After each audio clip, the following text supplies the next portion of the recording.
এবার 18তে নয় 16তেই মিলুক যৌন সম্পর্কের ছাড়পত্র, আবেদন সুপ্রিম কোর্টে।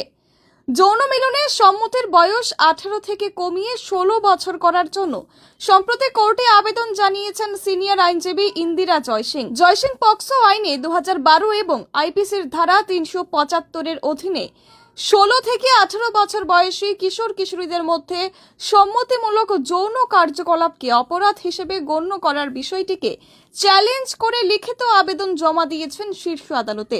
ইন্দিরা জয়সিং যুক্তি দিয়েছেন যে বর্তমান আইনটি কিশোর কিশোরীদের মধ্যে সম্মতিমূলক রোমান্টিক সম্পর্ককে অপরাধ হিসেবে চিহ্নিত করে, যা তাদের সাংবিধানিক অধিকার লঙ্ঘন করে। তিনি বলেন, আইনি কাঠামো ভুলভাবে কিশোর কিশোরীদের সম্মতিমূলক সম্পর্ককে যৌন নির্যাতনের সমতুল্য বলে মনে করে, তাদের স্বায়ত্তশাসন, পরিপক্কতা এবং সম্মতি দেওয়ার ক্ষমতাকে উপেক্ষা করে।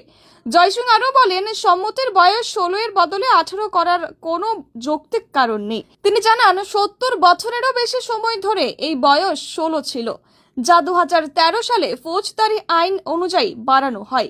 তিনি এও দাবি করেন যে বর্তমান সময়ে কিশোর কিশোরীরা দ্রুত বয়ঃসন্ধিকালে পৌঁছায় এবং তারা তাদের পছন্দের রোমান্টিক এবং যৌন স্থাপনে সক্ষম হয়। তিনি জাতীয় পরিবার স্বাস্থ্য সমীক্ষা সহ বিভিন্ন বৈজ্ঞানিক এবং সামাজিক তথ্য উল্লেখ করে বলেন, কিশোর কিশোরীদের মধ্যে যৌন কার্যকলাপ অস্বাভাবিক নয়। জয়সিং এর তথ্য অনুযায়ী 2017 থেকে 2021 সালের মধ্যে 16 থেকে 18 বছর বয়সী নাবালকদের পক্সো মামলায় জড়িয়ে পড়ার মতো ঘটনার সংখ্যা 180% বৃদ্ধি পেয়েছে।